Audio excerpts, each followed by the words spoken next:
¿Qué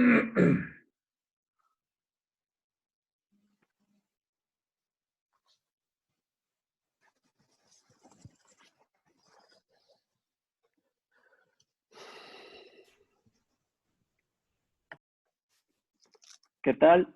Muy buenas tardes a todos. Mi nombre es Adrián Parra y a nombre del Colegio de Veracruz y por supuesto de nuestro rector, el maestro Eugenio Vázquez Muñoz, les damos la bienvenida a esta segunda cita de esta serie de videoconferencias o conferencias digitales que el Colver ha decidido llevar a cabo para poder mantener la comunicación y el contacto con todos ustedes, con todos los miembros de la comunidad Colver, y para poder analizar distintos tópicos y distintos temas en el marco, en el contexto de la pandemia de coronavirus, que bueno, persiste alrededor del mundo y que de alguna u otra manera está modificando nuestras dinámicas sociales, políticas, económicas y culturales. Aun cuando nos encontramos en un periodo de confinamiento estipulado por las distintas autoridades, el Colver no ha parado y no ha detenido su labor formativa, su labor docente, su labor de investigación, y tampoco hemos parado con esta labor de difusión del conocimiento y divulgación de la ciencia. Por eso hoy nos reunimos esta tarde para poder seguir conversando y analizar distintos temas. Para no hacer un preámbulo muy extenso, únicamente me gustaría mencionar que durante los últimos días, principalmente en esta semana y en nuestro país, han comenzado a anunciarse las agendas o los programas para llevar a cabo la reactivación principalmente económica y social. Y se ha anunciado que volveremos a una nueva normalidad. Y en ese sentido me gustaría enfatizar el adjetivo nueva, porque nos permite avisorar que ese escenario hacia el cual transitaremos será muy distinto, será diferente al panorama que vivíamos, digamos, en 2019 y a principios de este año. Seguramente, y ya lo estamos experimentando, habrá cambios profundos en nuestra esfera económica, en nuestra esfera política y en nuestra esfera social, pero más allá habrá transformaciones de gran calado en nuestro sistema de valores, en nuestros sistemas axiológicos y en nuestro sistema de principios, por lo que necesitaremos llevar a cabo o acuñar nuevos conceptos que nos permitan comprender nuestra nueva realidad, que nos permitan comprender las nuevas dinámicas políticas nacionales, locales, pero también internacionales y esa nueva dinámica global, y qué mejor que hacerlo desde la perspectiva de la filosofía política. Por eso el día de hoy tenemos a dos expertos con nosotros, dos investigadores de nuestro colegio, que hoy presentarán sus interpretaciones, sus consideraciones con relación a la situación que vivimos actualmente de COVID-19. Para comenzar, me permitiré presentar al doctor Víctor Camal Borges, investigador de nuestra casa de estudios, de quien me permitiré leer una breve síntesis curricular para posteriormente cederle el uso de la voz. El doctor Víctor Jerónimo Borges Camal es doctor en filosofía, doctor en Derecho Público, maestro en filosofía, licenciado en Derecho, licenciado en filosofía y diplomado en historia, especialista en asesoría jurídica, laboral, electoral, administrativa y parlamentaria. Ha sido magistrado, consejero electoral, contralor del Poder Judicial del Estado, asesor en los congresos del Estado y de la Unión, y también ha ocupado diversos cargos en el sector público, estatal y federal, y ha sido asesor de diversos ayuntamientos de Veracruz. Es profesor visitante en centros de educación superior en las áreas de filosofía, derecho y estrategia electoral. Sus líneas de investigación son el existencialismo en el siglo XX, particularmente en el pensamiento de Jean-Paul Sartre, la filosofía y sociología política de Nicolás Poulanzas y los problemas de la representación política y la historia constitucional. Sin más, por el momento, me permito ceder el uso de la voz al doctor Borges, comentándoles que la dinámica de nuestra conferencia es una participación por cada uno de nuestros ponentes de 20 a 25 minutos y posteriormente pasaremos a la ronda de preguntas y respuestas. Les sugiero amablemente mantener activo el modo silencio de sus micrófonos para que no tengamos interrupciones por el sonido ambiental. Y sin más, doctor, adelante, por favor. Muchas gracias. Muchas gracias, maestro Adrián. Muy buenas tardes a todos. Me da gusto que podamos reunirnos de esta manera y poder comentar algunas cuestiones vinculadas con todos provenientes de la filosofía política, en general de la filosofía política quizá en específico, y esta situación tan terrible por la que está atravesando prácticamente toda la humanidad. Um, lo primero que debo decir es que la pandemia ha traído al centro de nuestras discusiones académicas al menos un buen grupo de temas que pueden ser objeto de reflexión filosófica. Eh, Diariamente escuchamos que hay posturas políticas, médicas, científicas, etcétera, pero vale la pena pensarlo también desde la perspectiva de la filosofía. En este ámbito yo creo que podemos pensar, quizá desde la ontología, eh, probablemente de la antropología filosófica, pero hoy nos ocuparemos de algunos tópicos vinculados con la filosofía política. ¿Cuáles son estos? Los que yo he dado en este ambiente tan difícil en el que estamos viviendo. En principio creo que una cuestión, un tema clásico nuestro, es la cuestión de la libertad material, le denomino yo, específicamente la libertad ambulatoria, y sus restricciones, las restricciones que hoy han tenido que hacerse en esa materia.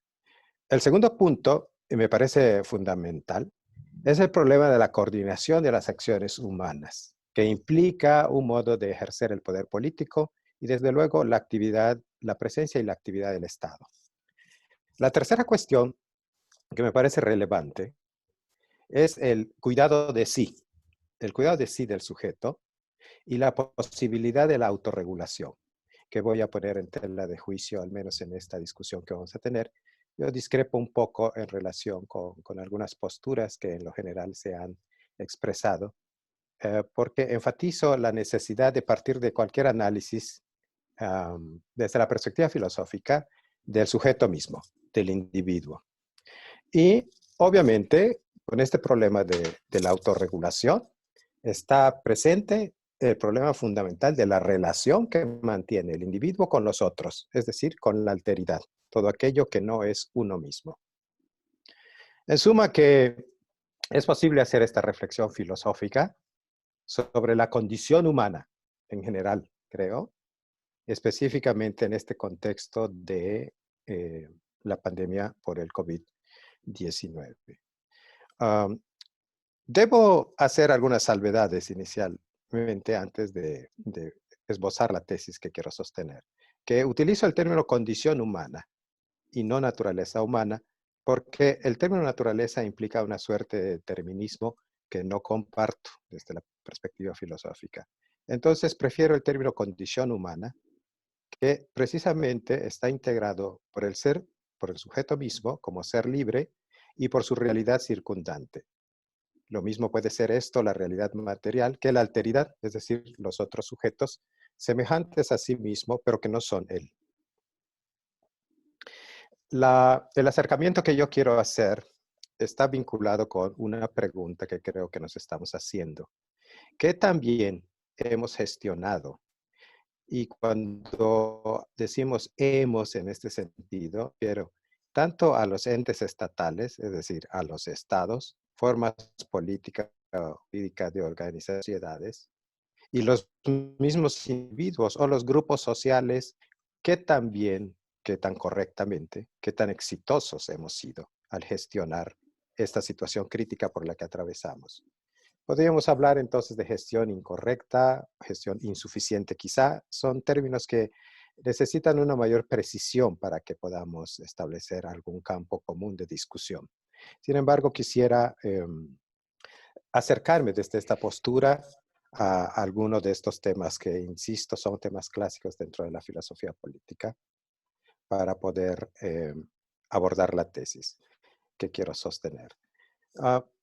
Creo que detrás de cada una de estas posibles respuestas, es decir, si los entes estatales o si los individuos hemos gestionado correctamente, hemos actuado, hemos enfrentado correctamente esta situación crítica, detrás de ella está una premisa fundamental, que nos sirve además para poder establecer políticas públicas, por ejemplo.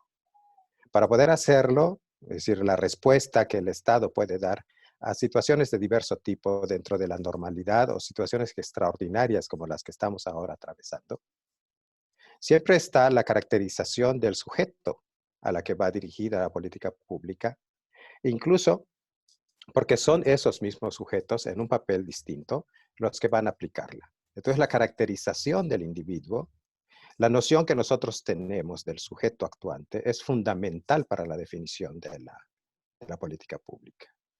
Y me parece que, como he sostenido en relación con otras políticas públicas que desde mi perspectiva han sido un completo fracaso en nuestro país y en otros, el problema fundamental es precisamente la ausencia de una caracterización correcta del ser humano. Es decir, cómo lo concebimos. Este sujeto, ¿cómo es? Uh, no planteando necesariamente una pregunta del tipo substancialista de qué es el ser humano, sino más bien qué condiciones son las que se reúnen para que podamos caracterizar a un ente como ser humano y cuáles son esas otras características referenciar como su realidad circundante. Detrás de esto, insisto, esta política pública es indispensable dar una respuesta a esta primera cuestión. Bueno, podemos observar, desde luego, que en la gestión de la pandemia en distintos países, las respuestas, vamos a abordar en principio el problema de la respuesta de los entes estatales. Es distinta. Aunque esto parezca una obviedad señalarla, podemos observar que la respuesta dada parte obviamente de presupuestos políticos, pero también filosóficos distintos.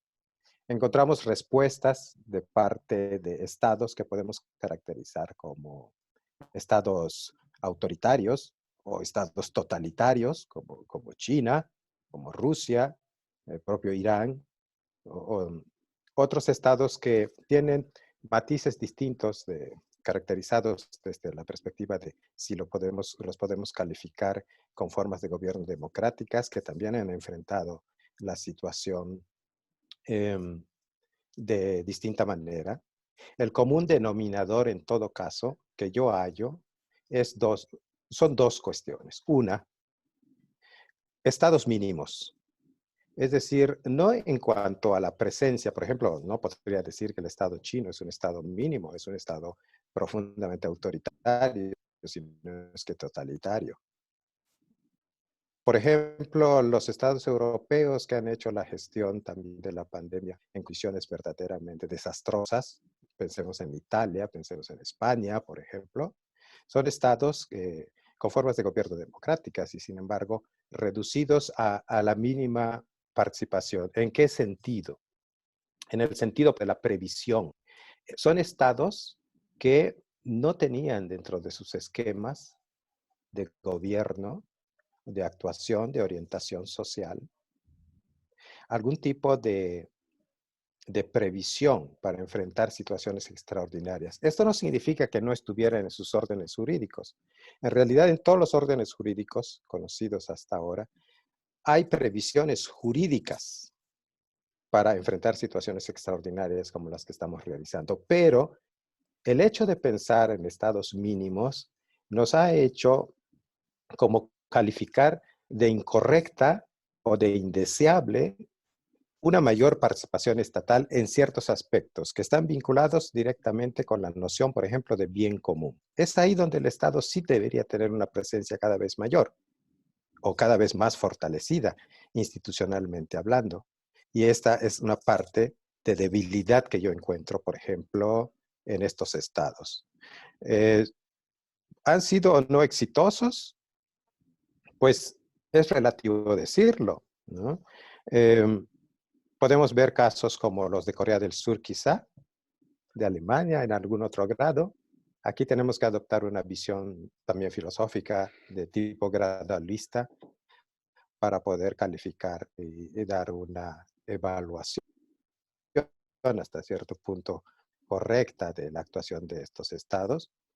Encontramos que la gestión, por ejemplo, en Corea del Sur quizá, o en Alemania en otro grado, pues es distinta y ha provocado o ha producido resultados que pudiéramos vincular con la cuestión de, por ejemplo, el número de defunciones que se han producido en esos lugares y que han sido relativamente menores a otras entidades. España, por ejemplo, ¿no? Italia, hoy el caso de Brasil, los Estados Unidos, que tienen características de verdaderas situaciones de desastre.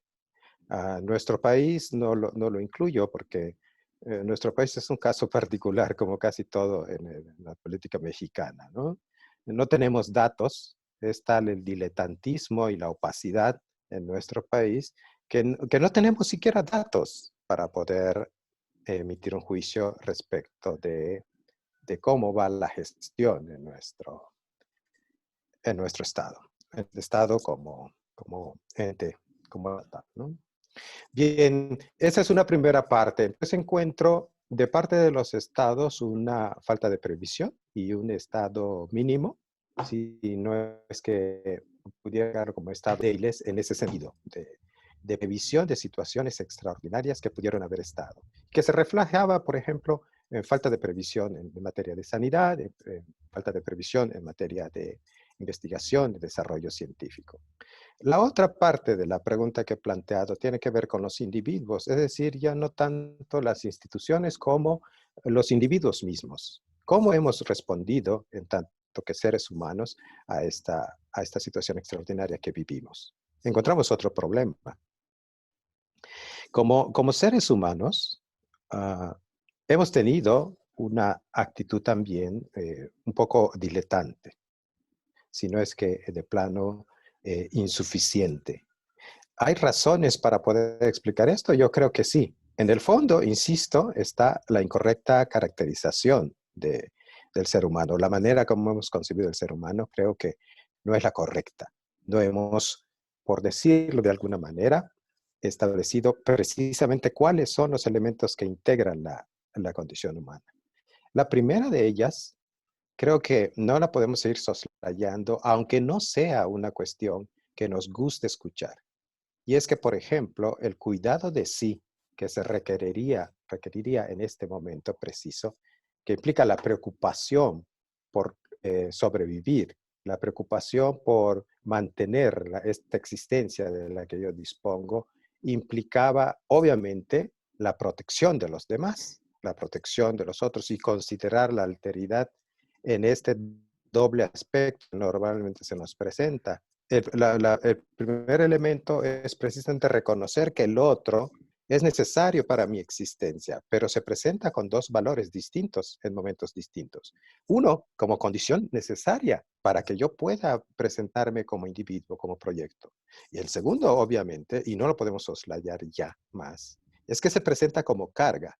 El otro es también una carga para uno mismo. Este doble aspecto siempre caracteriza a la condición humana como una situación de conflicto.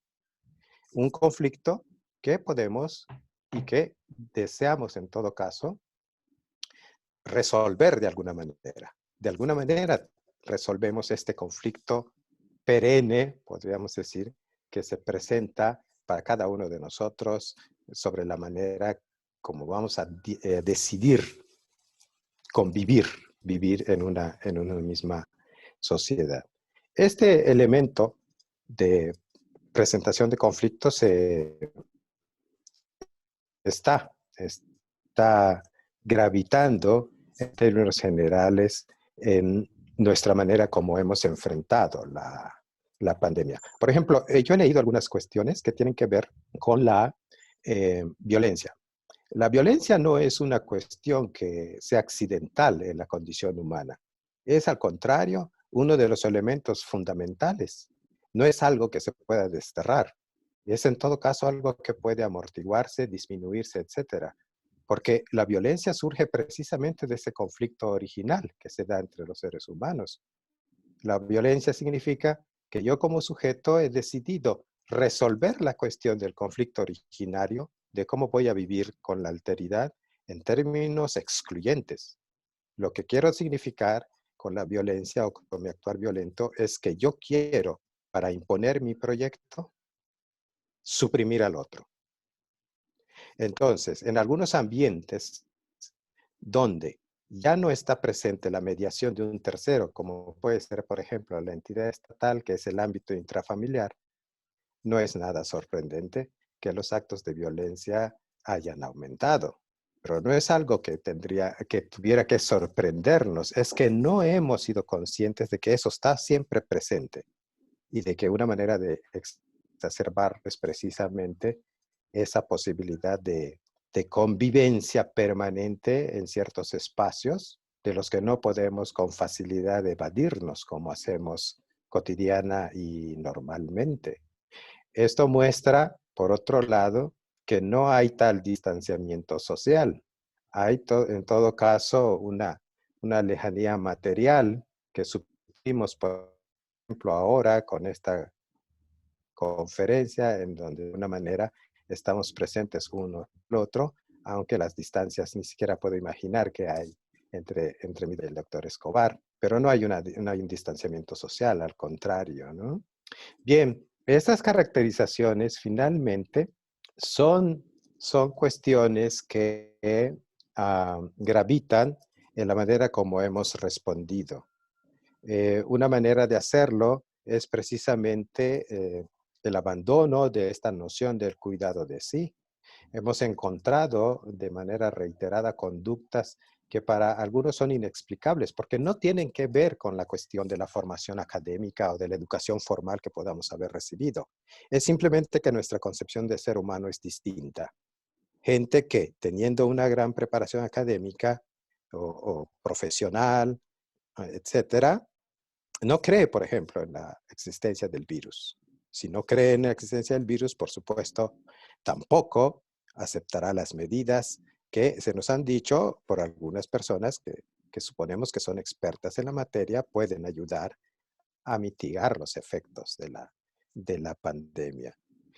Entonces, lo que he querido en todo caso sostener es que es la necesidad de que en el futuro nosotros podamos transformar algunas concepciones respecto del ser humano y del conocimiento que tenemos de la condición humana. Obviamente, después de haber hecho este muy breve diagnóstico, en todo caso, algunas preguntas son pertinentes. Ya las ha hecho el doctor Adrián Vázquez. ¿Van a cambiar nuestras concepciones respecto a la condición humana después de que pasen las fases más críticas de esto? Para efectos, por ejemplo, de nuestra organización política, de nuestra organización jurídica, de la organización social, ¿existe la posibilidad de algún aprendizaje? Uh, el gobierno de una manera, el gobierno mexicano, ¿no? De una manera, no sé, ocurrente, diría yo, ha hablado de esto que mencionó el doctor Adrián Vázquez, ¿no? Una nueva normalidad. No sé en realidad a qué se referirían al decir esto, ¿no? Lo veo más bien como una cuestión propagandística. Entiendo que en algún momento pues vamos a salir de este resguardo domiciliario, vamos a volver a circular en las calles, vamos a regresar a nuestros cursos presenciales, etcétera, a nuestras actividades laborales, los que tuvieron oportunidad de mantener el resguardo, etcétera. ¿Va a cambiar algo después de esto? Yo tengo una visión distinta. Yo creo que no va a cambiar ¿qué? No va a cambiar la condición humana. La condición humana va a seguir siendo la misma. En todo caso, algunas variables de la situación en la que el ser humano realiza sus elecciones como ser libre que es, se van a modificar, pero igual la situación seguirá siendo un conjunto de relaciones fácticas que va a tener que enfrentar en el momento de tomar sus decisiones e impulsar su propio proyecto existencial. Lo que sí podemos cambiar es precisamente la caracterización, ir aceptando algunas nociones que hemos visto hoy se han presentado como insuficientes para generar sobre ellas políticas públicas que nos permitan enfrentar en el futuro de manera más exitosa situaciones extremas como la que estamos viviendo el día de hoy. Por ejemplo, pensar que el Estado bien puede ser fortalecido para poder intervenir en estas situaciones extraordinarias con toda la fuerza que requiere, en la medida en que hemos observado que la autorregulación del individuo no es suficiente o no ha sido suficiente para poder enfrentar esta cuestión. ¿Qué más utópico hubiera sido pensar que nosotros mismos, atendiendo ese principio existencial del cuidado de sí mismo, que sin necesidad de un tercero mediador, como puede ser la entidad estatal, hubiéramos asumido la necesidad de resguardarnos? De hecho, la historia nos muestra, incluso la propia, a veces, actividad coyuntural del ser humano nos muestra que aunque ante un peligro, fundamentalmente una situación que resulta desconocida en principio, el principio de resguardo, de cuidado de sí mismo, es una de las cuestiones. Incluso algunos dicen que no necesariamente racional, casi instintiva, manifiesta la calidad del ser humano. Empieza a lloviznar y hay truenos, hay relámpagos, etcétera, y no siempre explicamos científicamente la naturaleza de estos fenómenos, buscamos inmediato resguardo, ¿no? La historia de la gestión de las pandemias muestra que una de las maneras, hasta cierto punto, insisto, normal o regular de enfrentarlas, ha sido precisamente guardarse, ¿no? Resguardarse. Tenemos una visión distinta respecto de ello. Eh, en algunos países no hablamos de resguardo, hablan de confinamiento y hay una connotación a veces terriblemente peyorativa o hasta siniestra en la palabra confinamiento, ¿no? No hablamos de resguardo, hablamos de limitación de la libertad. Yo he escuchado discusiones en las que incluso colegas juristas plantean la necesidad de proponer juicios contra algunas autoridades que limitaron el tránsito, la libertad ambulatoria, la libertad material, eh, atendiendo a la preocupación de evitar la cadena de contagio, ¿no? Es decir, que en principio la autorregulación no era suficiente, no es suficiente. No estamos en esas condiciones. Y entonces requerimos de entes estatales o de instituciones que en su momento, como en estos extraordinarios, prevalezcan con todo vigor, ¿no? Eh, entonces, creo que en suma, lo que pudiera yo decir para concluir es que es necesario, no van a cambiar, la condición humana no va a cambiar. Vamos a seguir siendo como hemos sido hasta ahora. La naturaleza de nuestras interrelaciones es el conflicto.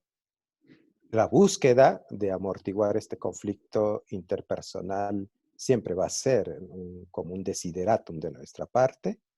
Y en todo caso, habrá que buscar formas para hacerlo, ¿no? Una de ellas, lo he pensado durante algún tiempo, es la cuestión del acompañamiento.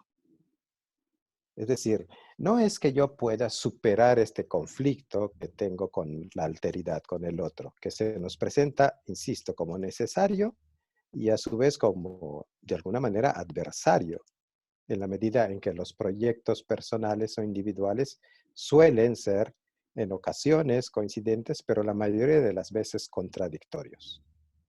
Y ante la ausencia de terceros que puedan mediar en esta situación, como en el caso, por ejemplo, de los entes estatales, que ustedes ven en filosofía clásica hay distintas escuelas contractualistas, sobre todo, que insisten en la posibilidad de solventar este tipo de conflictos entre humanos a través de la existencia de los entes estatales, de las organizaciones políticas de este tipo. Me parece que el, el mecanismo inicial tiene que ser interindividuos. El Estado bien puede ser concebido como un escenario exclusivamente donde se dirimen estas controversias en condiciones normales. En condiciones extraordinarias tiene que prevalecer con todo el vigor que le pueda caracterizar, ¿no? El acompañamiento que yo he sugerido implica el reconocimiento de la alteridad, es decir, la existencia del otro en su doble vertiente como eh, individuo que puede contribuir a mi proyecto existencial, pero también como individuo que se presenta como obstáculo a ese mismo proyecto. Es decir, reconozco en el acompañamiento la existencia del conflicto, pero también la posibilidad de tomar la decisión de resolverlo, no en términos de exclusión, que me encaminaría por la senda de la violencia, sino, y me gusta dar siempre esta imagen alegórica, como las vías del ferrocarril. Las vías del ferrocarril son dos, van juntas, una al lado de la otra, para poder realizar un mismo proyecto coincidente en algún sentido, que es facilitar el tránsito en todo caso, pero nunca son lo mismo y nunca se juntan, conviven en todo caso, digo, se acompañan, si acaso. Para mí esta es la posibilidad de aprendizaje que puede surgir de esta situación tan terrible que estamos viviendo y que esperamos no tenga consecuencias funestas, ¿no? Ya no sé si esto se pueda medir en el sentido de que pues cualquier muerte es lamentable, es un hecho que tenemos que lamentar, ¿no? Entonces, no sé si, por ejemplo, decir tenemos 5.000 muertos, entonces nos fue bien, ¿no? O tienen ellos 40.000 y les fue mal, no lo sé. Pero lo que sí puedo pensar es que en un futuro el fortalecimiento de las instituciones y sobre todo el cambio de las concepciones respecto de cuál es la forma respecto de la condición humana, la manera de caracterizarla correctamente, nos puede dar un avance, una respuesta, una base sólida para enfrentar estas situaciones en mejores condiciones. Hoy creo que una lección que podemos entender es que no importando cuántos años de progreso hemos tenido, en realidad nuestro proceso civilizatorio ha sido exiguo en la medida en que nos conocemos como seres humanos, nos conocemos muy poco. Gracias. Muchas gracias, doctor. Sin duda, creo que para todos son muy interesantes sus consideraciones y únicamente me gustaría apuntar que creo que no cabe duda en que los efectos de esta situación que estamos viviendo hoy en día podremos analizarlos y deberemos medirlos en el corto, pero principalmente en el mediano y en el largo plazo.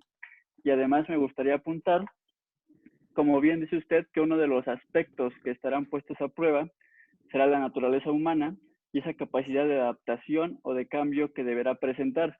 Anteriormente, antes de la pandemia de COVID-19, creo que ya experimentábamos algunos otros dilemas, como por ejemplo el advenimiento de la automatización y la inteligencia artificial que amenazaba con desplazar a muchísima gente del sector laboral.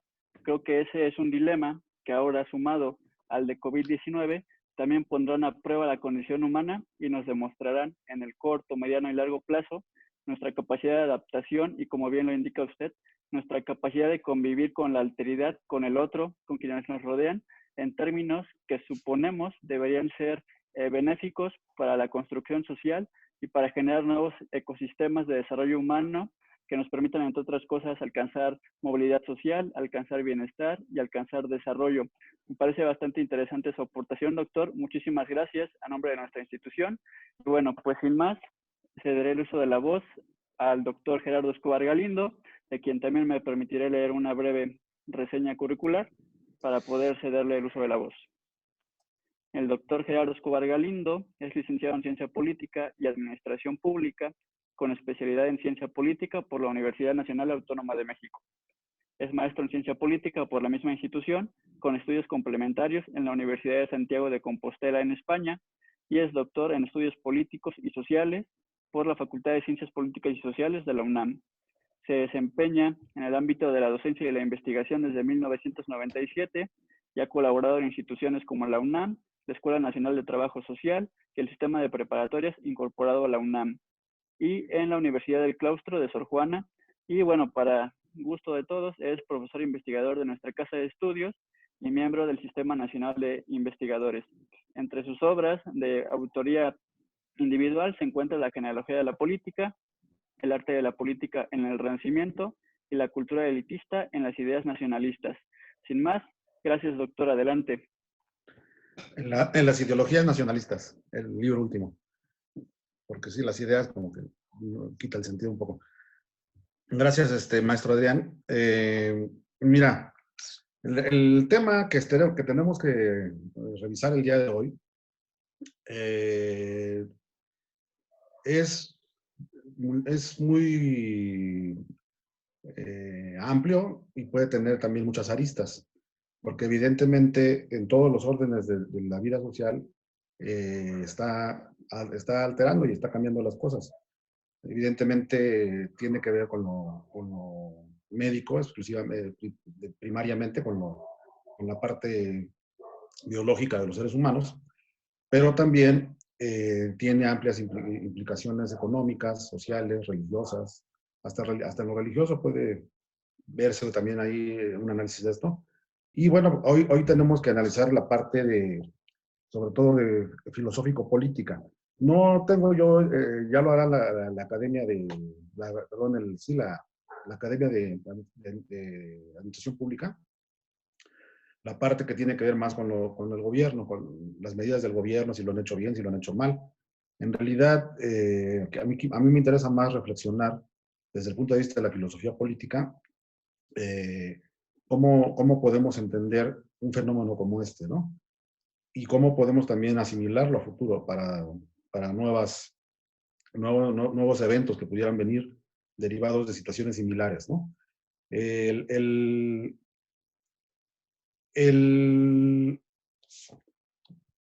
asunto que yo veo respecto a la problemática del mundo y de nuestro país no es nada nuevo, ¿no? Yo ya desde que justamente, como lo decías ahí, a finales de los años 90 que yo empecé a dar clase, mediados, porque yo desde mediados de los 90 ya era profesor adjunto, pero digamos que ya como profesor, ya con mi clase individual y demás, pues desde el 97, una de las materias que yo tuve de esa época fue la de problemas sociales, económicos y políticos de México. Y desde esa época yo les decía a mis alumnos, fíjense, o sea, estamos hablando del 97, les decía a mis alumnos que no sé cómo lo íbamos a hacer para el nuevo milenio, el nuevo siglo por venir, cómo le íbamos a hacer para afrontar los nuevos desafíos que se nos vienen encima y que se nos venían. Evidentemente, como ustedes saben, pues el mundo pasó en el siglo XX a una sobrepoblación de 5 veces lo que éramos originalmente en el siglo XIX, o sea, se quintuplicó la población. Y con eso se derivaron muchas problemáticas que tienen que ver con nuevas dimensiones en el mundo, ¿no? Con las nuevas dimensiones del orden global. Y ahí tiene mucho que ver, por ejemplo, yo en esa época dejaba leer un libro que se llama, de Peter Ward, un libro que se llama México, una megaciudad. En ese libro se planteaban todos los problemas que podía tener una megalópolis como la Ciudad de México.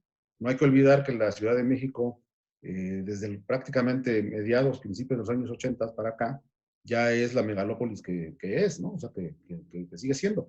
Y esto es bien interesante porque cómo es posible que en un espacio tan pequeño, todavía hasta la fecha, casi 30 años después, o 30 años después, todavía siga funcionando. O sea, uno hubiera podido esperar el desastre desde antes, ¿no? Ahorita lo vemos por una pandemia, pero estas situaciones tenemos que estar más acostumbrados a futuro porque pueden venir por falta de agua, por falta de recursos, por falta de alimentos, por cierre de fronteras, o sea, hay muchas cosas que pueden afectar en el mundo global que debemos estar acostumbrados a esos nuevos escenarios, porque precisamente el mundo ya no es como solía ser, ¿no? Esto es bien interesante porque si nosotros vemos la evolución de la humanidad, hemos tenido, a grosso modo, 3 grandes revoluciones, ¿no? Que fue la revolución agrícola, la revolución industrial, la revolución tecnológica, y ahorita sería imperativo hacer una revolución, pero sobre todo, como decía el compañero Borges, que tenga que ver más con la búsqueda de generar la parte menos egoísta de los individuos, o sea, que los individuos traten, es muy difícil cambiar la condición humana, efectivamente, y si es un proceso que lleva educación y que lleva años, que puede llevar décadas, que puede llevar centurias, pero también podemos ver a lo largo de la historia que ha habido sociedades que sí se han dado oportunidad de manejar una forma de vida menos mezquina. Es imposible eliminar la mezquindad y el egoísmo de todos los habitantes de un pueblo, por ejemplo, o de una comunidad, o hasta de una familia. Pero sí podemos tratar de en nosotros mismos ir generando poco a poco un equilibrio emocional, ¿no? Y eso pues, lo tenemos que hacer acudiendo justamente a una vida guiada por la ética.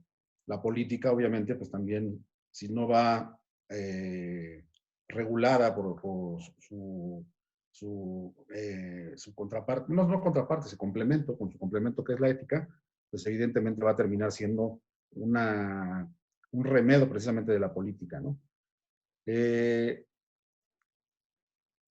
En el pleno siglo XIX, por ejemplo, Friedrich Nietzsche ya hablaba de la decadencia de la modernidad, ya hablaba de la decadencia, ya hablaba de un mundo en el cual el hombre estaba siendo reificado, estaba siendo visto como un objeto. Marx mismo también, todos los maestros de la sospecha, que Paul Ricoeur así los definió, a Marx, a Nietzsche y a Freud, de alguna manera ya estaban vislumbrando qué dificultades iba a generar al mundo precisamente su masificación y y la forma en que se estaba dando ya justamente esta visión egoísta de la vida social, ¿no? A mediados de los años 80, más o menos, más bien ya casi a finales, cuando se da la parte de la caída del muro de Berlín, en México había una revista muy connotada que dirigió Octavio Paz, que se llamaba Vuelta, y en esa revista se publicó una vez un artículo de un filósofo griego. Este filósofo griego contemporáneo, que se llama Cornelius Castoriadis, tiene un artículo que precisamente se llama La democracia como régimen y la democracia como procedimiento, y ahí habla precisamente de cómo lo que tiene que ver con las tres esferas de las actividades humanas deben estar siempre buscando un equilibrio social. Las sociedades que están mejor equilibradas son las que permiten que estas tres esferas de las actividades humanas estén en constante mejora y en constante beneficio, ¿no? La primera de ellas es el ágora, que es la plaza pública, el ámbito de lo público, la eclesia, que es el ámbito de lo público-privado, y el oikos, que es el ámbito privado. Decía Castoriadis que cuando un régimen, por ejemplo, es totalitario, un régimen es dictatorial, o es un régimen que no permite la participación, en ese momento estamos justamente afectando más al oikos y a la eclesia. Por eclesia podemos entender todo tipo de asociación que no necesariamente tiene que ver con una colectividad general, sino con intereses que son propios de determinados, podría considerarse como un grupo de interés, ¿no? Una iglesia, por ejemplo, es un partido político. No todos los que están en ese partido político piensan igual que otros miembros de la sociedad, porque otros miembros de la sociedad que piensan distintos se juntan en otro partido político, o en un sindicato, Entonces, el coronavirus, este fenómeno que ahorita tenemos, que es un fenómeno de pandemia, ha afectado estos tres órdenes de la vida, pero no necesariamente esa afección nos debe llevar al desánimo, porque precisamente lo que estamos haciendo ahorita, por ejemplo, es eclesia. Esta reunión, que no es una reunión de todos los mexicanos, es una reunión sobre todo los que estamos inmersos en el ámbito del Colbert, es una reunión en donde justamente estamos compartiendo ideas, estamos generando una visión de cómo reflexionar, sobre todo, cómo reflexionar este fenómeno de la pandemia y las implicaciones que tiene en nuestras vidas. Mencionaba el compañero Adrián la situación de cómo podemos tratar de que el mundo siga igual aferrarse a que algo no cambia, que algo no muta, pues no, definitivamente eso no es algo que sea recomendable, porque la vida social está en constante mutación, está en constante cambio. Entonces ahí, evidentemente, no es lo mismo cuando se vivía, por ejemplo, sin televisión, que la gente siempre estaba con radio, o antes de que no había radio. O sea, ha habido diferentes cambios, ha habido diferentes momentos en los que la sociedad se ha sabido adaptar. Y de alguna manera, en este sentido, nosotros ahora tendremos que empezar a generar nuevas formas de comportamiento que nos permitan adaptarnos a las circunstancias de ahora, ¿no? Decía Ortega y Gasset, del hombre y sus circunstancias, y las circunstancias que ahora tenemos son muy distintas, pero también mañana, dentro de 10 años igual, probablemente puedan ser hasta peor, ¿no? Yo me acuerdo de los escenarios distópicos que antes se hacían. Por ejemplo, se hablaba mucho de que podía acabarse la capa de ozono, ¿no? Y que la gente ya no iba a poder salir, que se iban a hacer ciudades subterráneas, cosas por el estilo. Que eso entraba dentro del terreno de la especulación, ¿no?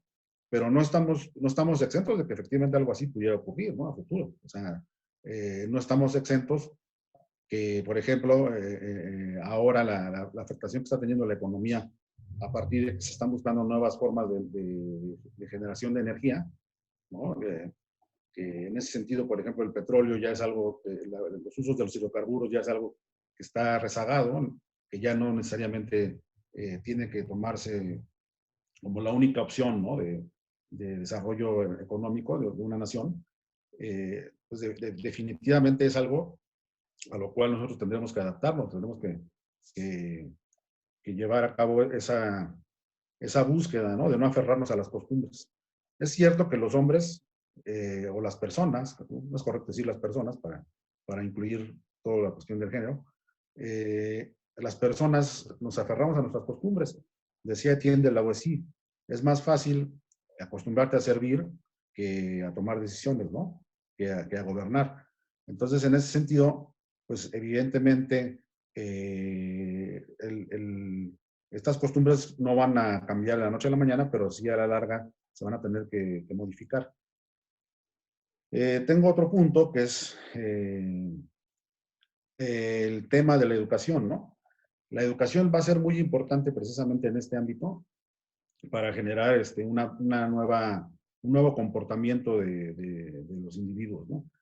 Es difícil que las personas que tienen un sustrato egoísta en su corriente de vida cambien de la noche a la mañana, pero de alguna manera también la realidad, algunos de ellos los está aterrizando, porque precisamente cuando tú entras en shock por una cosa que consideras que no es real, pero de repente ves sus efectos y los mides y son cuantificables, pues en ese momento las personas sí tienen algo que les simbra. Y en ese sentido, fenómenos como este pueden sacar lo peor de nosotros, pero también pueden sacar lo mejor. Yo me acuerdo del terremoto del 85. En el terremoto del 85 la gente actuó primero que el gobierno. La gente primero salió a las calles, se puso a ayudar, se puso a piedras en la Ciudad de México. Y eso es algo que a veces luego no se pensaba que los mexicanos podrían tener, ¿no? En su fuero interno. Porque siempre se ha pensado que un mexicano no ayuda a otro mexicano y se tienen esas ideas, ¿no? Pero en realidad en momentos críticos, en momentos fuertes, se ha demostrado que la visión de apoyo al prójimo se realiza, ¿no? En muchos de los casos no es porque la otredad le tengas veneración, ¿no? Le tengas veneración a la otredad, sino porque sabes que si mejoras las condiciones del entorno social o de tus compañeros, de la gente de tu colonia, de la gente de tu familia, de la gente que te rodea, pues también va a mejorar la tuya. Ajá. Hasta digamos que el apoyo a la comunidad, a la coinonía, es algo que también puede tener tintes hasta de egoísmo, ¿no? A mí me interesa que haya, por ejemplo, ¿no? Que haya generación de empleos, que un país como este, como el de nosotros, crezca, porque evidentemente eso va a hacer que también que vivan bien, que vivan mejor los demás, hace que nosotros mismos vivamos mejor. Entonces, en ese sentido, el altruismo es algo que sí se ha visto y que se ve. En las sociedades europeas, por ejemplo, se ha notado más disciplina, por ejemplo, que respecto a México, porque uno veía escenas de París, veía escenas de Roma, y realmente las ciudades parecían fantasmas, ¿no? Ciudades fantasmas. Esto no ha ocurrido en México, pero tiene también que ver pues los niveles de economías y los niveles educativos que tienen las diferentes poblaciones, ¿no? No es lo mismo una población que tiene un alto porcentaje de economía informal, ¿no? Que vive de la economía informal, que una población que tiene ese problema, a lo mejor sí lo tiene presente en su sociedad, pero lo tiene con los inmigrantes, ¿no? Por ejemplo, en el caso de los ingleses que tienen inmigrantes pauperizadas de Europa, los franceses que tienen a los habitantes de sus excolonias, ¿no? Y las dimensiones, sobre todo, ¿no? Un país como México, de millones de habitantes, es verdaderamente importante los efectos que puede tener en ese sentido algo como esta pandemia, ¿no? Que ha ayudado hasta cierto punto a México, porque a pesar de que México ahorita está dentro de los países que tiene unos índices fuertes de contagio, le ha ayudado hasta cierto punto que tiene muy centralizada su vida económica y su vida política, ¿no? Entonces, eso ha hecho que se esté concentrando mayoritariamente los casos en la Ciudad de México y en el Estado de México, a los estados de la República han sido trasladados desde ahí. Claro, por supuesto que también han llegado por vía Estados Unidos, ¿no? Por ejemplo, el caso de Baja California.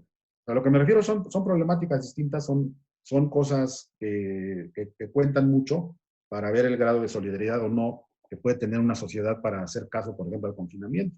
En el caso de México, pues es mucho más difícil quedarte en casa para las personas que no tienen otra forma de sustento que el del día a día, ¿no? Entonces ahí, evidentemente, también tenemos que ponernos en sus zapatos de ellos, ¿no? Eh, hay, hay, hay otra cosa que también yo he comentado, les comentaba a mis alumnos en las clases pasadas, estas cosas que hemos tenido virtuales, que evidentemente el tipo de tecnologías que ahora con las que ahora se cuenta en el mundo han hecho más llevadera esta crisis, porque imagínense ustedes qué hubiera pasado o qué pasaría si no hubiera todo este sistema de redes sociales que permite, por ejemplo, que tú puedas ordenar algo y te lo lleven a tu casa, ¿no? Probablemente en una época en que no existían las redes sociales o que no existían esas formas de diversificación de la economía, pues hubiera habido mucho más contagios, ¿no? Estaría quizá la crisis todavía más elevada. De alguna manera, la tecnología social con la que ahora se cuenta, la tecnología que hay en la sociedad actualmente, estábamos más preparados desde ese punto de vista que de los propios gobernantes, ¿no? Entonces, estas herramientas, no cabe duda que cada vez más van a ser más presentes, van a estar más presentes, van a seguirse, yo creo que de aquí ya no se van a ir, y esto es algo que también nos vamos a tener que acostumbrar mucho, ¿no? Vamos a tener que acostumbrar en la calle, ¿no? Porque además esas son situaciones pues, que no solamente provocan contagios, por ejemplo, de un virus, sino también contaminación, ¿no? En términos de lo que genera el ser humano en los lugares en donde se hace muy presente.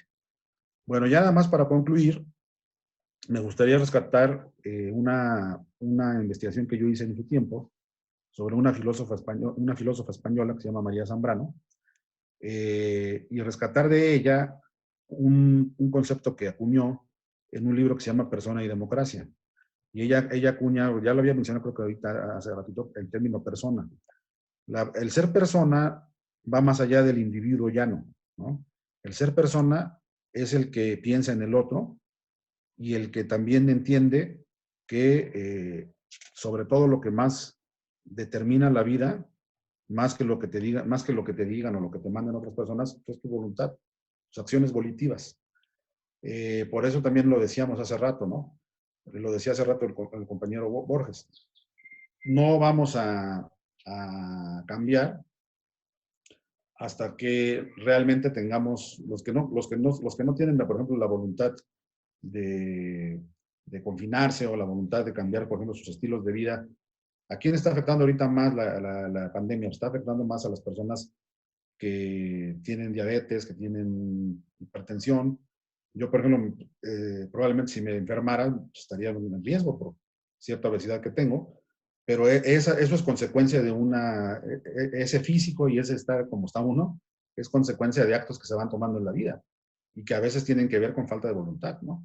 Entonces, hasta en eso, la gente, si quiere adaptarse y no morir, va a tener que ejercer más la voluntad, ¿no? Ejercer más su visión de persona. ¿Qué es lo que más quiere, no? Vivir, sí vivir, pero vivir bien, ¿no? ¿Y para qué vivir? También esa es la otra, ¿no? Porque también no necesariamente el vivir más quiere decir que tengas una calidad de vida.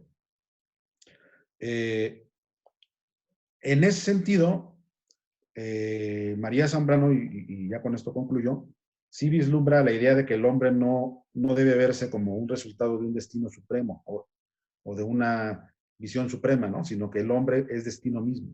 Ajá. Nosotros somos destino.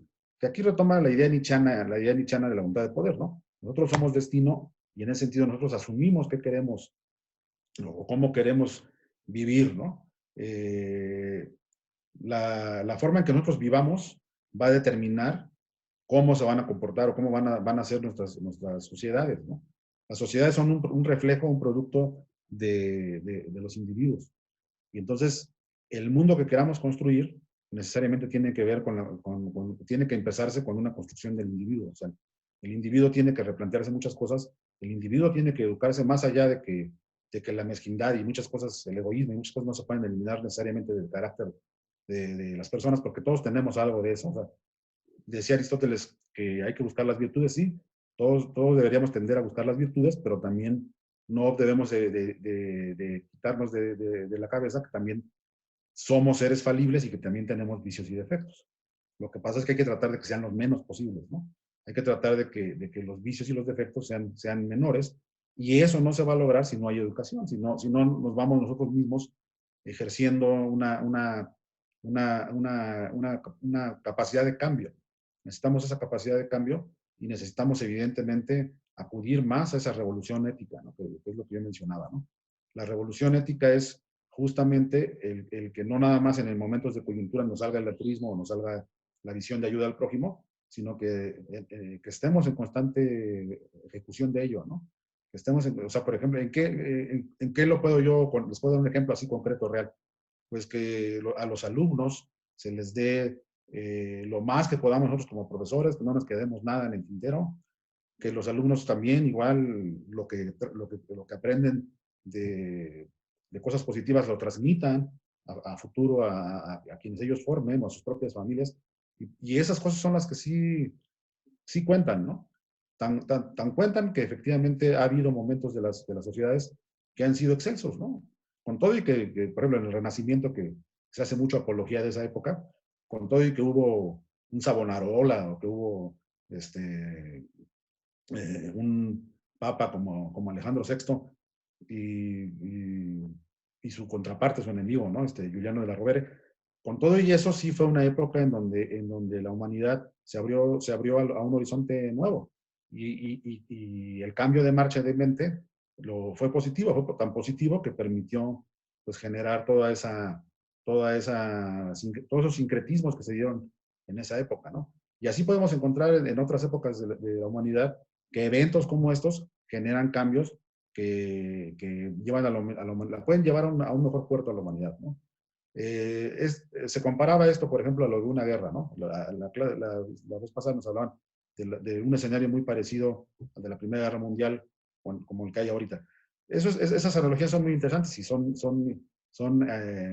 refrescan mucho, digamos, la forma de entender esta situación. A mí en ese sentido me gustaría traer, ya con esto a cabo, la parte de lo que decía Ernst Junger. Ernst Junger es un escritor alemán que vivió la Primera Guerra Mundial, que estuvo en el campo de batalla y que ganó, de hecho, la Cruz de Hierro por haber escrito su diario de guerra, Tempestades de Acero, que está considerada una de las novelas de guerra más importantes de todos los tiempos.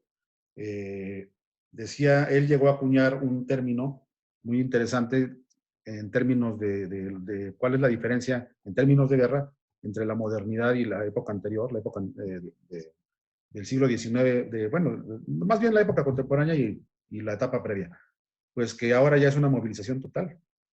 Ya todo lo que afecta, ya no es nada más algo que afecte a un pueblo, sino que ahora ya afecta a todo el mundo. Y así como hay una movilización, hubo una movilización total en las trincheras en la Segunda Guerra Mundial o en la Primera Guerra Mundial, ahora tiene que haber una movilización total de los sistemas de salud para evidentemente hacerle frente a esta situación. Pero si más adelante el, el, el tema es un desabasto de agua o de comida, pues también se tendrá que trabajar en consonancia. O sea, tiene que haber una movilización total también en ese ámbito, ¿no? Y esa es una de las cosas que solamente se pueden hacer con coordinación, ¿no? En ese sentido, los líderes del mundo también pueden cambiar las cosas, si ellos lo deciden. Si se olvidan de mezquindades, que ya sabemos que no es fácil, pero al final de cuentas también es algo que se ha conseguido. Se han hecho el Tratado de Versalles en la Primera Guerra Mundial, ¿no? O sea sí hubo consecuencias a partir de fenómenos que cambiaron el horizonte en su momento, ¿no? Entonces yo creo que si lo vemos positivamente, de esto debemos aprender muchísimo y le debemos sacar mucho provecho a un fenómeno como de salud como el que estamos viviendo ahorita, ¿no? Tenemos que verle no solamente el lado, porque siempre por ahí surgen mucho las noticias y las pasan, de que ya llegó para quedarse el coronavirus, de que ya va a ser para toda la vida, de que bla, bla, bla, y entonces la gente se apanica y la gente... En realidad, las cepas y los virus siempre han existido y van a seguir existiendo y van a mutar y se van a hacer cada vez más fuertes a los medicamentos que se vayan descubriendo. Lo que tenemos que hacer es precisamente tratar de cuidarnos para que en ese sentido, ejercer una voluntad de poder y no ser débiles en el sentido de cuidarnos de salud, para que no estemos bajo de defensas, para cuando potenciales virus que se puedan dar dentro de 10 o 20 años, pues no más, sobre todo a los que están más chavos, ¿no? A lo mejor ya uno ya no llega a esa etapa, pero los más chavos lo puedan sortear de la mejor manera. Bueno, pues ese sería, yo sobre todo lo que quise en esta plática es invitarlos a la reflexión, que cada uno de nosotros reflexionemos nuestra posición en el mundo, nuestra posición en nuestra familia, en nuestra comunidad, y ver desde ahí cómo podemos pues tener una visión más optimista, ¿no? Esa es un poco la intencionalidad de mi participación aquí, ¿no? Muchas gracias. Muchas gracias, doctor. Le agradecemos sus planteamientos y que nos comparta además sus referencias y, bueno, como podemos ver también las lecturas que ha hecho a lo largo de su carrera.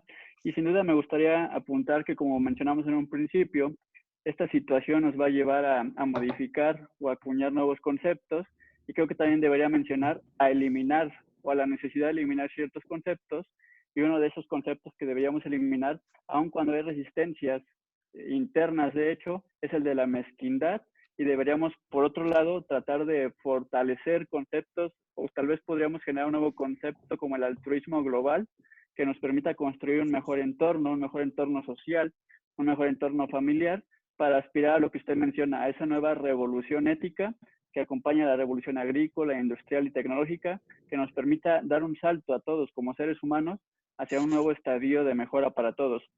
También me parece bastante interesante su aportación en el sentido de que estas nuevas tecnologías y estas nuevas dinámicas como la que estamos llevando a cabo, de hecho, en este momento, llegaron para quedarse. Hace algunos días hacía una lectura en el sentido de que, por ejemplo, en el ámbito empresarial va a crecer el trabajo desde casa, lo cual va a implicar cambios económicos porque, por ejemplo, las empresas van a trasladar a sus empleados ciertos insumos como el pago de energía eléctrica, el pago de internet, incluso el pago del café, lo mencionaban. Ahora cada persona, como va a trabajar desde su casa, va a correr con esos gastos.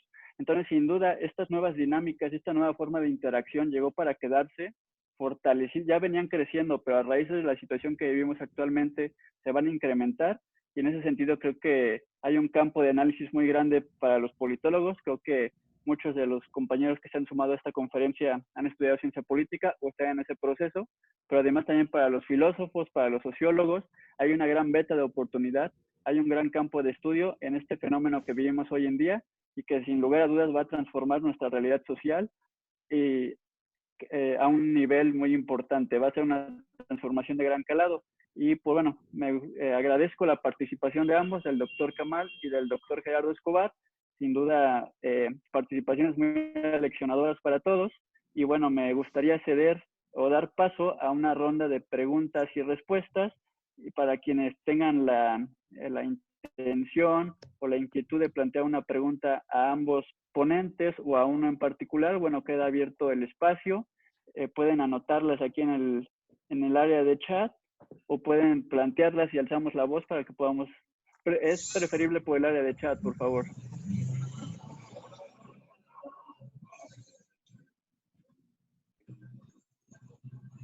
Y bueno, tengo aquí una pregunta, me parece que está dirigida al doctor Escobar y nos dice si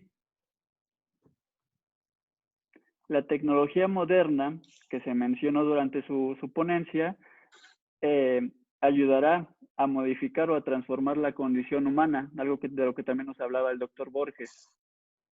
Yo creo que sí, ¿no? Precisamente como nunca, el Babel de la antigüedad, que bueno, es difícil sustituir la biblioteca de Babel perdón, la biblioteca de Alejandría.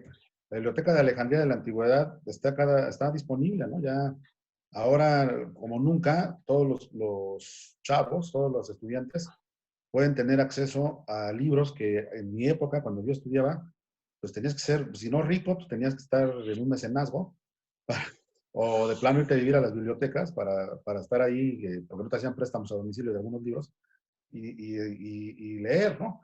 Ahora, por ejemplo, con lo de la pandemia se abrieron muchísimas bibliotecas y eso evidentemente, pues pero esos son insumos, son recursos que evidentemente tienen que tomar los chavos, porque si no los toman, si se siguen yendo por los juegos que está bien de repente esparcirse con lo lúdico de los videojuegos, no está mal, pero también es importante que el uso de la tecnología sea bien llevado, se utilice también para la cultura.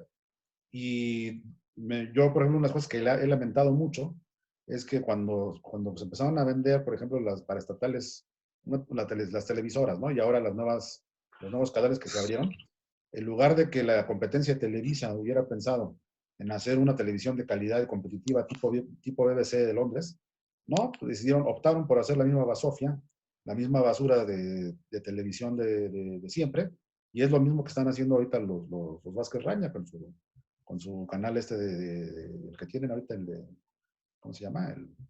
Los canales que están ahorita abiertos, que le dieron a Olegario Vázquez, ¿no?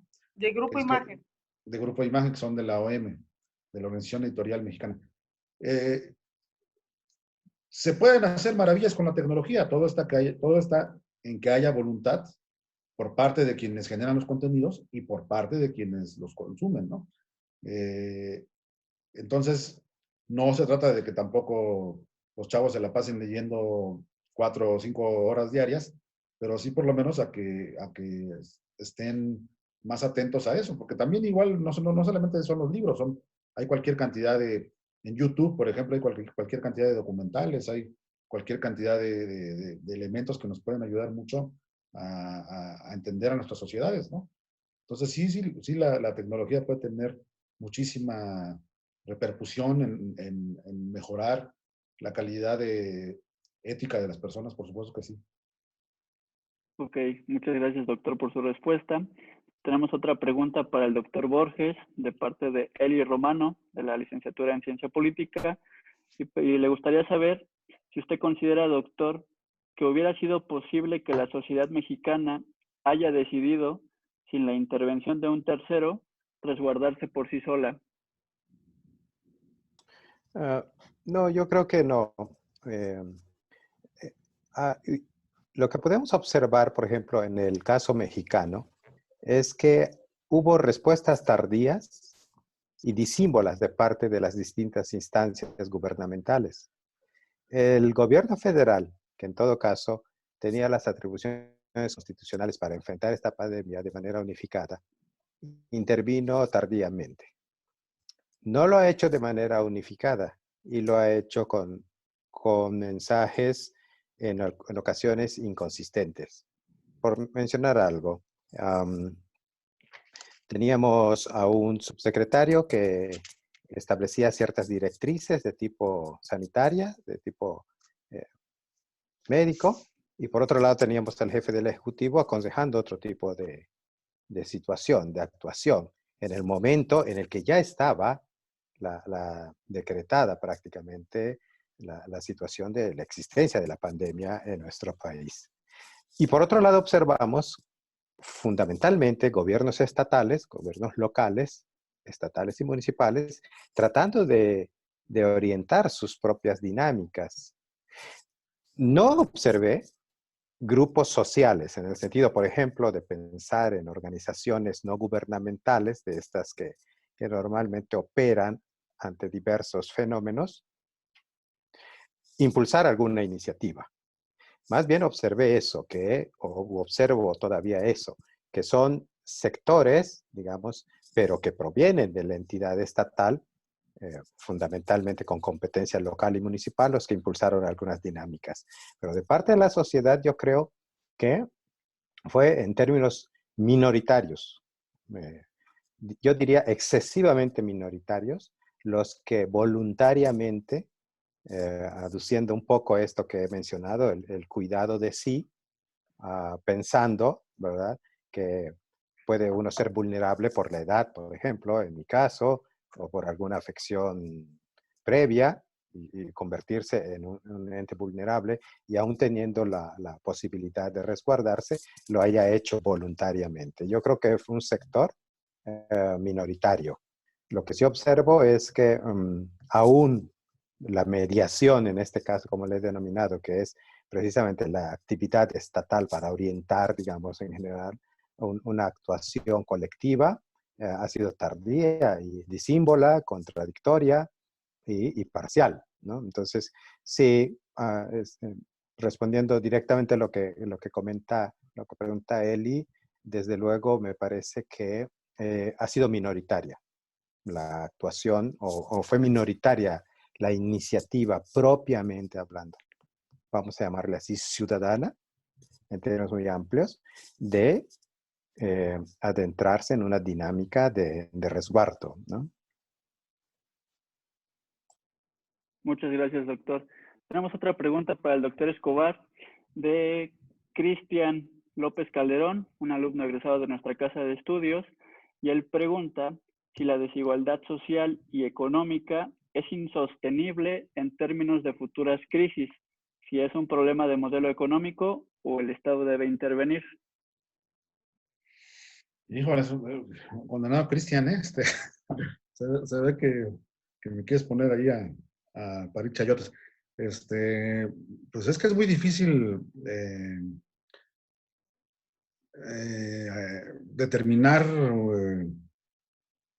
qué modelo económico puede ser. Yo creo que los economistas de todos los tiempos, desde que la disciplina se estableció de una manera más formal, no se han puesto de acuerdo sobre qué sistema económico puede traer mayores dividendos o puede generar que la mayoría de la población viva con absoluta, bueno, no con absoluta, pero sí más o menos de manera equilibrada y con cierta desarrollo de bien común, ¿no? ¿Por qué eso es un hándicap? Porque la sociedad, como se los dije, se ha quintuplicado, si no es que más. O sea, las naciones han crecido de una manera tan exorbitante, tan amplia, que es cada vez más llevarle a la gente recursos. Y obviamente los intentos que hubo, por ejemplo, de socialismo real, y los que todavía quedan por ahí, los que quedan, como China, en realidad todos sabemos, por ejemplo, en el caso de China, que no operan con un modelo económico socialista, operan con un régimen político socialista, pero con un régimen económico de economía mixta o abiertamente capitalista. De hecho, ellos son la maquila del mundo. Entonces, y en gran parte lo son, porque son mano de obra barata. Entonces, es difícil pensar que el modelo económico vaya a tener una repercusión positiva en relación al COVID, sino más bien es lo contrario, ¿no? O sea, va a haber, como en toda crisis, va a haber perdedores y va a haber gente que va a perder en esta crisis, ¿no? como en el crack del 29, como en las guerras. O sea, siempre a nivel económico quien gana y hay quien pierde. Y desgraciadamente los que pierden son los que menos quieren. Entonces, en ese sentido, por eso hay por ahí teorías de eugenesia que yo no comparto, que piensan que este tipo de situaciones deberían de ser más agresivas, ¿no? De acabar con la mayor cantidad de humanidad posible. Y casi hasta hay personas que hasta pensarían en la idea de que fuera que discriminar el virus, ¿no? Que se fuera en la medida de lo posible la gente que más para muchas personas que son xenófobas, pues que más les estorban. Ajá. De alguna manera, este virus no está tan lejos de tener una afección a la población más vulnerable, ¿no? Pues son los ancianos y son las personas que se han cuidado poco en términos de salud, las que se están yendo más, ¿no? Evidentemente cualquier persona a lo mejor puede fallecer, pero es muy difícil que podamos encontrar el rumbo. Ahora, la humanidad ha demostrado, ya la humanidad ha vivido etapas de glaciación y sobrevivió, o sea, y con menos recursos que los que ahora tiene, ¿no? O sea, la humanidad tenía prácticamente harapos de animales con que cazaba, con eso se vestía, y con eso sobrevivió las glaciaciones. O sea, imagínense ustedes. El problema que tenemos ahora somos nosotros mismos, ¿no? Ya no es la naturaleza la que nos plantea los mayores desafíos. Puede serlo, porque si desajustamos la naturaleza nos puede generar una situación muy grave para nosotros, o sea, en términos de que la naturaleza responda a nuestras malas acciones, de cómo hemos despilfarrado los recursos. Pero ahorita nuestro principal enemigo es la sobrepoblación y es darle respuesta a esa sobrepoblación. Entonces, para eso se estudia ciencia política, para eso se estudia derecho, para que se generen opciones de cuáles formas de gobierno pueden ayudar mejor a solventar, no resolver los problemas, porque los problemas sociales nunca acaban, nunca se terminan de resolver, pero sí para irles dando un cauce asertivo, ¿no? En ese sentido, pues no me quería, ya se los mencioné al principio de la sesión, que no iba a meter en la parte del análisis de lo que ha hecho el gobierno federal o los gobiernos locales, pero bueno, nada más comentar que pues la poca o nula experiencia que han demostrado tener es en gran parte porque los ha rebasado la situación y porque a veces se piensa que, pues que un país puede estar como nosotros crecimos en él, ¿no? Como cuando nosotros éramos chavos en los años 80, ¿no? En el caso de los gobernantes actuales, cuando eran chavos ellos en los años 60, ¿no? Entonces, pues no, la realidad ha cambiado. Ya no es el papá gobierno que antes las podía todas. Y evidentemente, pues todo tiene que ser consensado. O sea, no hay forma de tomar decisiones en un país como México, el México actual, si no se escuchan todas las instancias de gobierno, ¿no? Independientemente de que no sean de tu partido. Y la única forma, hablando de solidaridad humana y hablando de lo que estábamos diciendo hace rato del altruismo, pues en ese sentido, acabar, ya es lo que también yo le he dicho a los chavos de mis clases, ya hay que acabar, por favor, con ese asunto del falso debate de que los chairos y los no sé qué, que los buenos y los malos, o sea, en todas las facciones políticas hay personas nobles y hay personas virtuosas y hay personas chafas y nefastas, o sea, en todos. O sea, pero eso no es una cuestión de buenos y malos, de judio-cristiana. Es una cuestión de generar ya, que la gente se ponga las pilas para trabajar por el bien común, ¿no? Independientemente del partido que sea. Pero sí, ¿no? La pregunta que hizo Cristian pues es muy importante porque los modelos económicos siempre se ven afectados por estas situaciones y normalmente no para mejora, sino para ir a peor, ¿no? En un escenario peor. Y en muchos de los casos a veces se busca que alguien pague los platos rotos, ¿no? Evidentemente, por ejemplo, si en la Segunda Guerra Mundial, si hacemos una comparación, no sé si ustedes ubiquen, ¿no? La forma tácita de demostrar el poderío de los norteamericanos fue aniquilando 2 ciudades japonesas, ¿no? Claro que después ellos mismos patrocinaron sus reconstrucciones, pero, pero en un primer momento, pues la mezquindad se impuso sobre la razón, ¿no? Gracias, doctor. Y hay una pregunta que me parece muy atinada de parte del maestro David Cárdenas López para el doctor Víctor Borges, y él nos pregunta, doctor, según su criterio, ¿cuál es la diferencia entre condición humana y naturaleza humana?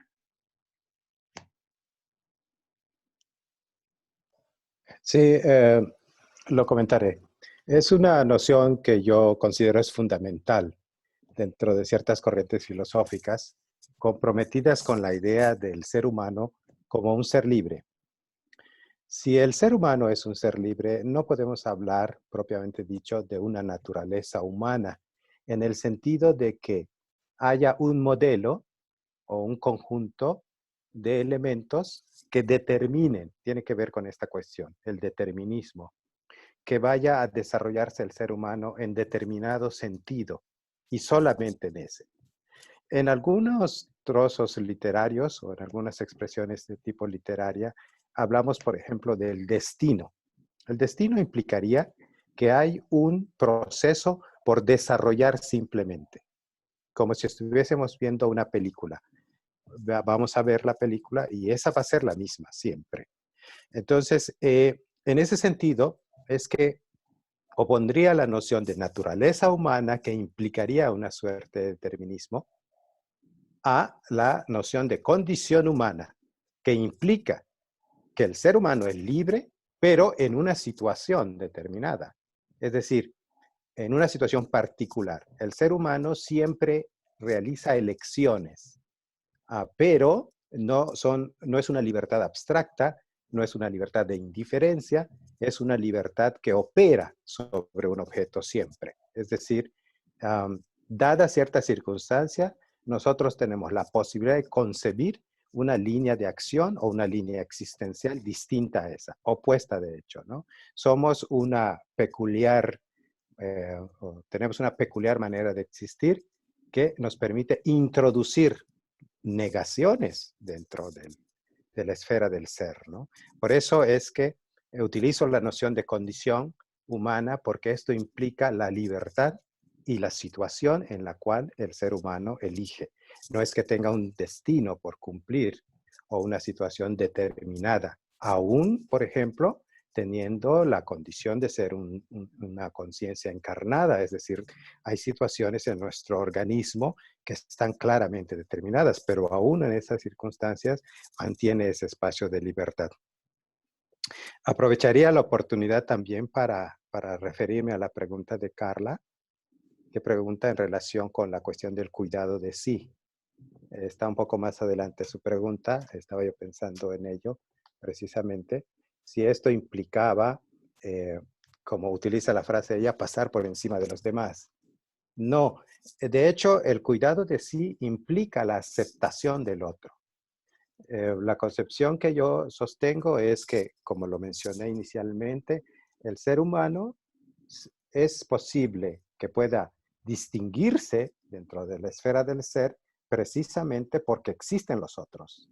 Yo puedo decir que soy Víctor Borges en la medida en que no soy Gerardo Escobar, en la medida en que no soy Adrián Vázquez, en la medida en que no soy Eli Romano. Si quieren por negación o por oposición, afirmo mi existencia en oposición a la existencia de los demás. Eso significa el otro. En ese sentido, yo necesito de Gerardo Escobar, de él y de Adrián Vázquez para poder existir como individuo. Sin embargo, en un momento determinado también, ellos pueden presentarse como un obstáculo para que yo pueda desarrollar un proyecto existencial. Por eso digo que el ser humano, al enfrentarse a la situación del otro, se le presenta siempre con este doble valor. Ahora bien, el cuidado de sí no implica que yo tenga que excluir necesariamente al otro. Al contrario, en la propuesta que yo señalo de la existencia como acompañamiento, implica la aceptación del otro, solamente que lo acepto también como un ser libre, en el sentido de que no necesariamente tengo que someterlo a mi proyecto para poder existir, es decir, convertirlo en objeto. Reconozco, dentro de una postura también de gradualidad, que este otro sigue siendo un sujeto y no necesariamente lo objetivizo para efectos de utilizarlo dentro de mi proyecto existencial. En ese sentido, el cuidado de sí implica que tengo que preocuparme, un poco por lo que decía el doctor Escobar. Si yo me preocupo por mí, esto implica que si verdaderamente me estoy preocupando por mí mismo, esto implica que los otros tienen que tener más o menos las mismas condiciones que yo, porque me van a afectar finalmente en mi esfera existencial, ¿no? Es un poco decir esto. Yo les daba, creo, un ejemplo en algún momento en alguna clase, la gente que fue, cuando se dijo, ¿no? Empezaba la pandemia en México y empezaron a comprar masivamente el gel desinfectante y los cubrebocas y entonces se agotaron, ¿no? Y uno puede decir, bueno, es que esa persona está cuidando de sí. No, no está cuidando de sí. Al contrario, se está poniendo en más riesgo porque él, en todo caso, si se fuera a vivir a una cueva alejada por siempre de todo ámbito social, probablemente estaría ahí con su cubrebocas y demás, pero en la medida en que va a mantener interrelación, en realidad él tendría para cuidarse de sí que haber previsto que los otros también tuvieran a su alcance el gel antibacterial, los cubrebocas, etcétera. Porque a la medida en que los otros se mantengan hasta cierto punto sanos, yo también tengo mayores posibilidades de mantenerme sano, ¿no? Entonces el cuidado de sí implica eso, la aceptación del otro, pero como sujeto libre, ¿no? No como objeto. Entonces no podemos pasar, como utilizaría la palabra, dice en su pregunta, Carla, pasar por encima de los otros. Al contrario, es un poco acompañarse, ¿no? El cuidado de sí implica acompañarse con el otro, aunque nunca dejemos de ser sujetos completamente independientes y con proyectos distintos el uno del otro. Perfecto. Muchas gracias, doctor. Y para concluir, me gustaría únicamente plantear una pregunta para todos los demás compañeros que nos dejaron aquí sus preguntas en el chat. Se las vamos a hacer llegar a ambos doctores para que ellos puedan dar respuesta y se las haremos llegar a ustedes.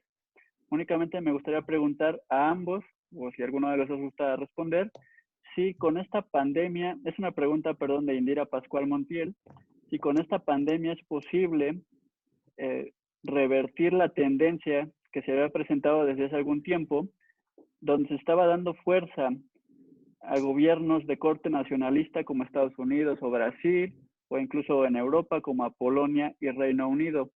Si alguno de los dos gusta contestar o si ambos gustan hacer algún comentario al respecto. Si con esta pandemia, ¿qué? Perdón. ¿Se puede Se revertir? puede revertir la tendencia, digamos, donde algunas sociedades estaban optando por gobiernos de corte nacionalista, como Brasil con Bolsonaro, como Donald Trump. Sí, que eso se interpreta como la derecha, ¿no? Pues es que eso es muy difícil determinar. Por supuesto que el politólogo, yo soy politólogo, una de las cosas en las cuales supuestamente nos tenemos que especializar es en la construcción de escenarios. ¿Ah? Y a partir del análisis de coyuntura. Hasta antes de lo de COVID, no de COVID, porque lo del COVID ya viene desde el año pasado, pero hasta antes de los confinamientos y toda la situación que se está dando ahora, por ejemplo, en Estados Unidos, Trump se decía que llevaba la delantera en la reelección, en el proceso para reelegirse. Ahorita, por ejemplo, ya se piensa que sí podría perder porque hay muchas voces críticas en torno a él, ¿no? El problema de esto es que desde el lado opositor, desde el lado demócrata, no hay, pienso yo, un liderazgo fuerte que pueda también en ese sentido aglutinar todas esas voces, ¿no? ¿Qué ha permitido llegar a ese tipo de gobernantes al poder en los últimos años?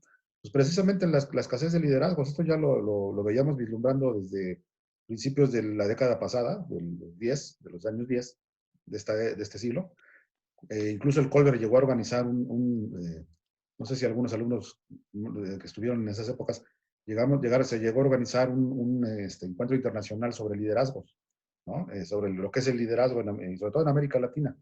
En esa época predominaban los gobiernos de izquierda y estaban más presentes. Y ahorita, por ejemplo, la tendencia ha sido hacia hacia la otra parte. Pero esa tendencia se ha dado a que precisamente no están los liderazgos surgiendo como antes surgían, de personalidades que fueran, digamos, capaces de aglutinar a nivel carismático al electorado. Si a mucha gente, por ejemplo, le preguntas quién es el primer ministro de España, ahorita mucha gente no lo ubica, ¿no? Por ejemplo, a Boris Johnson hasta hace poco también la gente no lo ubicaba, ¿no? Lo empezaron a ubicar a partir de las tonterías que dijo, de que había que dejarse contaminar bueno, y que de hecho también se enfermó. Y ese es el reflejo del tipo de liderazgos que hay en el mundo, ¿no? ¿Quién está teniendo ahorita más presencia? Las mujeres. Las mujeres ahorita están, por ejemplo, Angela Merkel, para nadie es un secreto, de hecho, para muchos es la estadista de toda la Unión Europea, o sea, la que realmente es estadista de todos los gobernantes. Y por ejemplo, que ahorita hizo muy buena gestión sobre el COVID, la gobernante de Nueva Zelanda, ¿no? Que cerró todo a tiempo, que evitó muchas de las cosas que otros países no evitaron. Y en ese sentido, pues cada vez más las mujeres están demostrando que pudieran asumir a futuro en América Latina un liderazgo que los hombres ahorita ya no han podido tener todas a su favor. Ahora, es difícil, ¿no? Si la respuesta así que yo puedo decir va a depender mucho de cómo se termine el asunto, ¿no? Porque si este asunto se prolonga más y si llegamos hasta septiembre, como algunos dicen, evidentemente va a afectar más a esos gobiernos, ¿no? Y si esto se resuelve de una manera más rápida, pues también igual eso los puede beneficiar. Pero eso no lo sabemos, ¿no? Porque también la vacuna, si se habla de la vacuna no es algo que se pueda entregar ahorita. A lo mejor la pueden encontrar, pero producirla en masa para lo que se necesita a nivel mundial, pues sí requiere un proceso de mínimo, ya se ha dicho, 2 años. Entonces, pues evidentemente aquí la política sí está supeditada a la coyuntura. Ustedes pregúntenle a Zapatero si esperaba ganar la elección en su momento que ganó. No hubiera ganado si no se da el 11M, ¿no? Si no se da ese asunto de Atocha, pues no hubiera ganado. El voto del miedo que se indujo a partir de la caída de las Torres Gemelas, pues eso benefició mucho a Bush, ¿no? Para reelegirse. Entonces, en política no hay nada escrito, o sea, pueden variar los escenarios, pero sí los políticos están en sus manos tener un control de daños. A veces parece que no lo quieren hacer, ¿no? O sea, a veces parece que son necios y que al contrario, si quieren ellos solitos estar cada rato metiendo el pie a sí mismos. Entonces, a veces por eso se dice por ahí calladitos, a veces más bonito, ¿no? ¿Cuántas cosas que podrías evitar simplemente no abriendo la boca, ¿no? Hace poco Trump, por ejemplo, le dijo una sandeza a una periodista de origen asiático, y ya todo el mundo se lo acaba ahorita, ¿no? O cuando dijo lo de los detergentes, o sea, a veces ese es el ejemplo que les estoy dando de que estamos muy lejos de tener a Churchill, de tener a De Gaulle, ¿no? De tener ese tipo de liderazgos en el mundo, ¿no? A excepción ya se los dije, a excepción de muy contadas y honrosas excepciones. Si me permite, voy a discrepar parcialmente de este criterio en dos aspectos. Primero, no creo que en general, por la pregunta que hacía la maestra Indira, creo, mencionó usted, Adrián, que tenga que ver con la cuestión de un gobierno propiamente nacionalista. De hecho, me referí un poco de esto al inicio de mi intervención. Cité algunos países que tienen en realidad formas de gobierno caracterizadas quizá políticamente, no jurídicamente, no necesariamente nacionalistas, sino más bien de esto que, no sé, el término todavía es muy vago, carece de la precisión como para utilizarlo en términos de conceptualización hasta cierto punto científica, de gobiernos de corte populista, vamos a llamarle así. Esto es lo que caracteriza a gobiernos. Encontramos, digamos, una matriz común en ciertos modos de actuar, independientemente incluso de los modelos económicos. Es más bien un modo de actuar político, el que diría yo, estamos tratando de caracterizar hoy como populistas, ¿no? Tenemos a Bolsonaro en Brasil, tenemos obviamente a Trump, ¿no? En Estados Unidos, tenemos obviamente al presidente López en México, ¿no? Tenemos a Maduro en Venezuela. Cada uno de ellos, y con matices, vean ustedes la discusión en España, el gobierno español ha sido señalado ya como el gobierno de Pedro Sánchez, como un gobierno de un fuerte ya tinte o corte populista. Las respuestas dadas por estos países, por estos estados, son similares y también en sus resultados. Observen esto, ¿no? Yo lo dije al principio, quizá usé un término excesivo al decir que fueron administraciones y gestiones desastrosas, pero vean España, es un desastre España, ¿no? Vean ustedes Brasil, vean ustedes Estados Unidos, ¿no? Se ha, digamos que, movilizado el eje de contagio, de pandemia, etcétera, hacia América y Estados Unidos. Vean nuestro país. Yo lo dije, en el caso de nuestro país ni siquiera podemos decir cuáles son los datos, ¿no? Hay una caracterización ahí. Entonces, no sé, es paradójico tratar de caracterizar esto. Podemos observar esto. Durante muchos años, digamos, los últimos 10 años, estuvimos hablando de un mundo globalizado, de economías globalizadas o mundializadas, en otros términos, ¿no? En donde las interrelaciones entre economías, sistemas políticos y países parecía cada vez mayor, ¿no? Incluso algunos, pensando en modelos como la Unión Europea, empezaron a generar mercados comunes, ¿no? De 1, 2, 3, 4, 10 países, 20 países, etcétera, ¿no? Sin embargo, la respuesta a la pandemia, que implicaba, ahí sí, estoy seguro de eso, estoy convencido, implicaba una respuesta global, no fue dada. No fue dada porque precisamente esos matices domésticos de ciertos sistemas políticos lo impidieron. Un gobierno totalitario como el de China, que oculta hasta el último momento la información que posee respecto del virus, ¿no? Y se ve obligado a revelarlo cuando ya esto ha implicado a otros países, ¿no? La negativa de Estados Unidos a reconocer que se les avecinaba un problema fenomenal como el que tienen, ¿no? La negativa de Bolsonaro a reconocer que existía el virus, ¿no? El presidente mexicano todavía diciendo que se abrazaran, que fueran a comer a las fondas, etcétera, significa que finalmente no hubo condiciones para dar una respuesta globalizada como se supone que estaba. Quizá eso es lo que hace pensar a la maestra Indira que hubieron respuestas y que a lo mejor esto termina con el ciclo de gobiernos nacionalistas. No, no es precisamente el nacionalismo, es más bien ese otro corte que decía yo de tipo populista. Todavía, en efecto, como dice el doctor Escobar, es temprano como para hacer una evaluación final de la actuación de estas administraciones. Pero hay cuestiones que tampoco nos deben inducir al error, ¿no?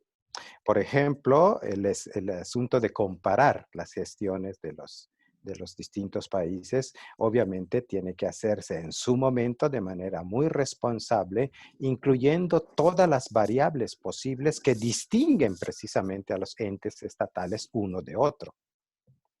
No va a ser lo mismo, por ejemplo, hablan de la gestión exitosa de Islandia, ¿no? Pero Islandia tiene 250,000 habitantes, con una distribución de habitantes de bastante espacio espacio físico entre uno y otro, ¿no? Esa variable es importante, lo mismo que en el caso de Nueva Zelanda. Incluso diría yo, y ahí discrepo con el doctor Escobar, no nos dejemos llevar por una cuestión que puede ser una coincidencia y no una relación causa-efecto, como la gestión femenina. han insistido sobre que las gestiones exitosas han sido encabezadas por mujeres, sin demeritar, porque siempre hemos pensado que cualquier ser humano, o sea, independientemente de su sexo, puede realizar un buen gobierno o un gobierno malísimo. No podemos esgrimirlo ahora como una variable relevante, porque no es en virtud del sexo que posee el dirigente político que ha realizado, ¿no?, una gestión, en el caso, por ejemplo, de Alemania, ¿no? Hay obviamente bases institucionales que nos permiten explicar de mejor manera que referirse exclusivamente a la coincidencia, yo digo, correlación no es causalidad, ¿no? Entonces hay que tener todavía como cierta precaución para emitir un juicio sobre ello. Todavía no salimos de la pandemia, esperemos transitar ya de ella para poder entonces sí ya introducirnos en el asunto del análisis académico con todas estas variables, incluida la que yo he sugerido, que es precisamente voltear a observar la condición humana como requisito indispensable para generar instituciones y políticas públicas que permitan enfrentar situaciones de riesgo o extraordinarias como esta que estamos viviendo, ¿no? Gracias. Pues muchas gracias. Para concluir, quiero hacer un reconocimiento y sobre todo un agradecimiento para nuestros ponentes, a nombre de nuestra institución y también a nombre de nuestro rector. Les agradecemos, doctores, por compartirnos su tiempo, su conocimiento, sus lecturas, su bagaje histórico y cultural, sobre todo académico. Y también agradecemos a todos los participantes por su compañía, por su interés de participar en estos ejercicios que impulsa el Colbert. Y los invitamos a estar con nosotros nuevamente el próximo jueves a la misma hora, ahora con la participación de la Academia de Economía de nuestro colegio, y tendremos la intervención del doctor David Quitano y del doctor Mauricio Lascurain, quienes estarán con nosotros el próximo jueves. Por los mismos medios, por nuestras redes sociales, les compartiremos los datos de acceso. Y bueno, que tengan una excelente tarde. Hay que mantenernos en casa y guardar la sana distancia. Buena tarde a todos y hasta luego. Muchas gracias por su asistencia. Buena tarde a todos. Gracias y saludos. Hasta luego, que les vaya muy bien. Buenas tardes.